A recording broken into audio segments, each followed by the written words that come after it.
Om Namo Narayana, welcome back. Today we are reading the Mandala Brahmana Upanishad. I'm actually going to be doing this in 3 videos. So today we'll just read the first part, the next video we'll have the second part, and then the final video will have the last 2 parts. Part 1. The great Muni, Yajnavalkya, went to Aditya Loka, the sun's world, and saluting him, the Purusha of the sun, said, "O reverend sir, describe to me the Atman Tattva." To which the Purusha of the sun replied, "I shall describe the eightfold yoga together with jhana, the conquering of cold and heat as well as hunger and sleep, the persevering of patience and unruffledness ever, and the restraining of organs from sensual objects. All come under, or are, yama. Devotion to one's guru, love of the true path, enjoyment of objects producing happiness, internal satisfaction, freedom from association, living in a retired place, the controlling of the manas, and not longing after fruits of actions, and a state of vairagya, all these constitute niyama. The sitting in any posture pleasant to one and clothed in tatters is prescribed for asana, the posture. Inspiration, restraint of breath, and expiration, which have respectively 16, 64, and 32 matras, constitute pranayama, or the restraint of breath. The restraining of the mind from the objects of senses is pratyahara, or the subjugation of the senses. The contemplation of the oneness of consciousness in all objects is dhyana. The mind having been drawn away from the objects of the senses, the fixing of the chaitanya, the consciousness, is dharana. The forgetting of oneself is dhyana, is samadhi. He who thus knows the 8 subtle parts of yoga attains salvation. The body has 5 stains: passion, anger, outbreathing, fear, and sleep. The removal of these can be effected respectively by absence of sankalpa, forgiveness, moderate food, carefulness, and a spiritual sight of tattvas.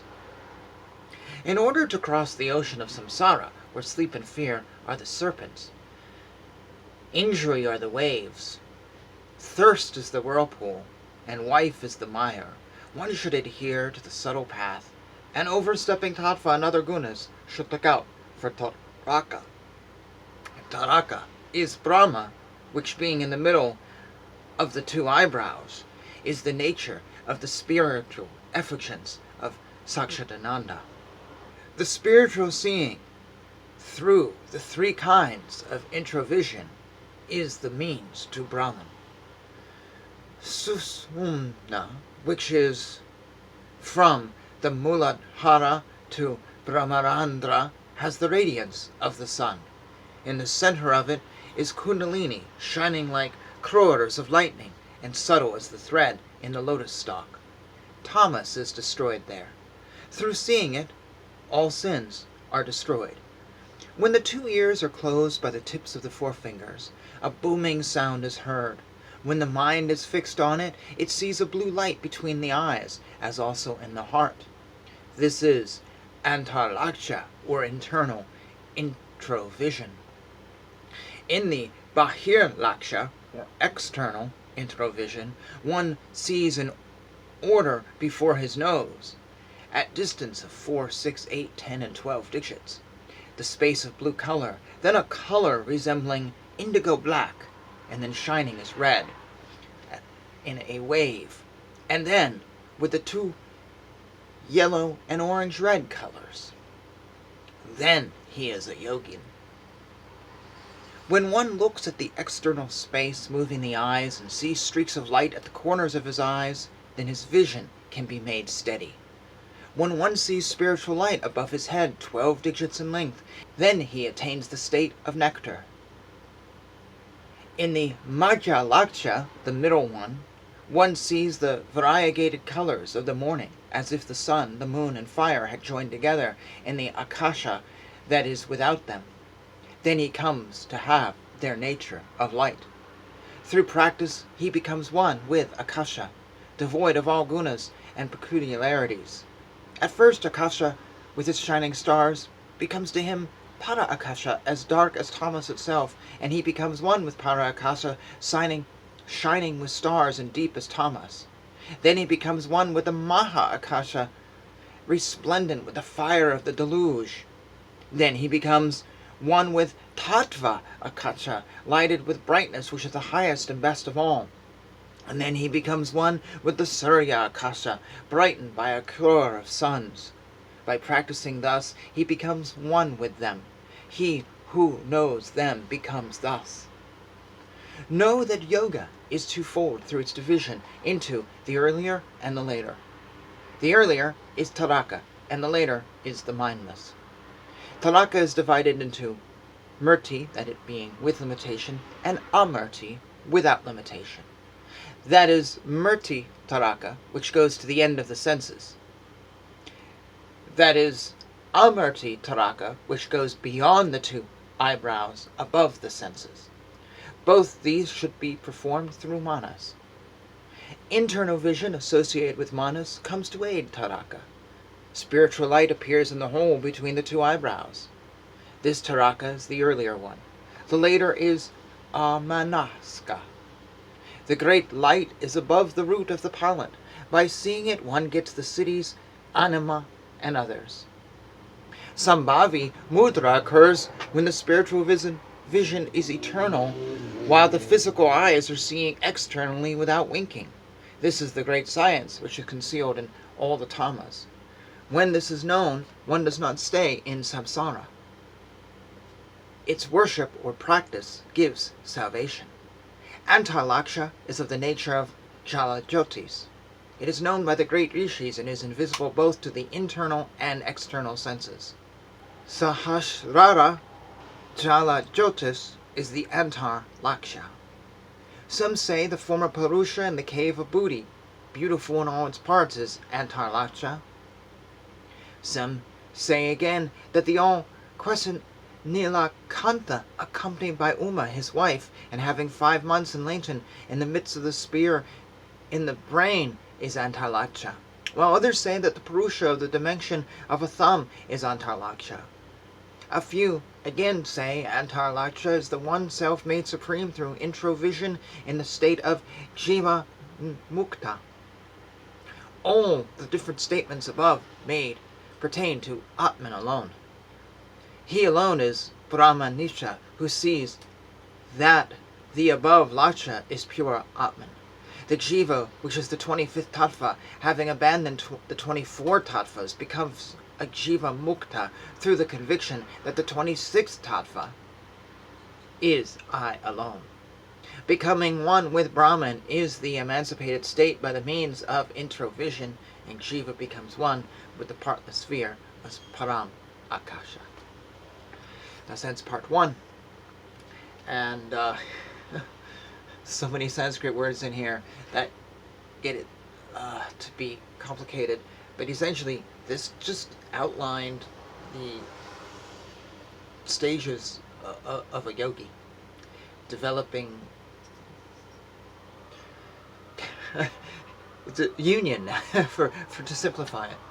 So my first thought is, how many yogis do you know? How many people do you know who call themselves a yogi? And do they act, look, or sound anything like this? I seriously doubt it. We have taken the word yogi and turned it into something that means you took a 200-hour class that you paid a few $100s for, or a few thousand. It means you do some stretches. Looks nothing like this. And that's too bad, and I won't go into my feelings on yoga in America.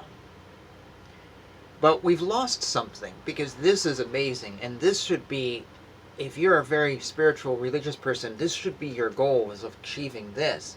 But when we've taken the word yoga and it means a teacher of movements, this is gone. This means nothing. This is all over.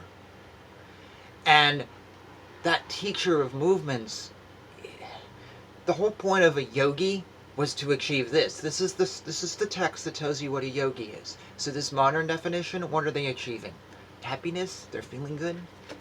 Let's see. Let's talk about happiness for a moment. In the very first paragraph I read, it says, the conquering of cold and heat as well as hunger and sleep, the persevering of patience and unruffledness ever, and the restraining of the organs from sensual objects, all these come under yama. Devotion to one's guru, love of the true path, enjoyment of objects producing happiness, internal satisfaction, freedom of association, living in a retired place, the controlling of the manas, happiness, friends, whatever. The goal of a yogin is listed at the very end of what I read. It's becoming one with Brahman.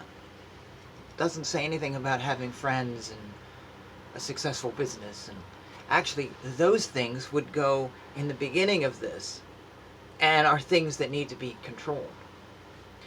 So let's move from this to the beginning of this for a moment. If you are a wannabe yogi in the true spiritual religious sense of the word, a true yogi, the first paragraph of this is really the most important, telling you what to do. Devotion to a guru, love of the true path. How many people do you know who don't love the true path or aren't on the true path? Or they don't have a path, actually. It's just like going to the grocery store. They grab whatever looks good is on sale. How many of these people do you know have no internal satisfaction? And they're not free from association. They're trapped in things. I actually don't know anyone who has all the traits this book says is the foundation for being a yogi. I honestly couldn't think of a single person. I can think of people who have more of these things than others, and maybe there are folks out there. No, Satya Sai Baba, not Satya, sorry. Who is Satya Sai Baba? Shirdi Sai Baba, who Satya said he was incarnated from. Shirdi Sai Baba, I think was this. Maharishi, I think was like this. Ramakrishna, I'd say was here. Gandhi tried to be. They are true yogis. But most yogis I know aren't. Yeah. The internal satisfaction is something that might be the hardest thing to get in the modern world. That's something that most of us probably strive for our entire life. That's where we get hung up on. Anyways, I'm rambling here and trying to not get into a big conversation on yoga and modern yoga. But if you are a wannabe yogi, you have probably read the Yoga Sutras, or you want to read the Yoga Sutras. You should read them. I hope to someday read them on this channel. But don't stop there. The Upanishads should be your next go-to place. This one and others that I have read have talked about yogis, and others I will read, I know, talk about yogis. And don't just do what people do, which is jump on Wikipedia. No, read it first, and then get on Wikipedia. Don't just quote, oh, here's a quote on Wikipedia. And because you know what happens? Everyone you see has that one quote. And it's like, wow, that quote must be amazing, because everyone's saying it. Well, no, everyone's on Wikipedia. Read the thing, discover it, delve into these things, and find out what a yogi is through your own eyes, and then use Wikipedia as a source. It's not a great source, but it is a source we all use. Highly esoteric stuff here that absolutely should be a part of your spiritual tool belt. There. I will end with that, because that's a good ending phrase. And let you pick up the conversation down below, and I'll catch you in the next 2 videos as we finish this up. Hare Krishna, Krishna Krishna, Hare Hare, Hare Rama, Rama Rama, Hare Hare.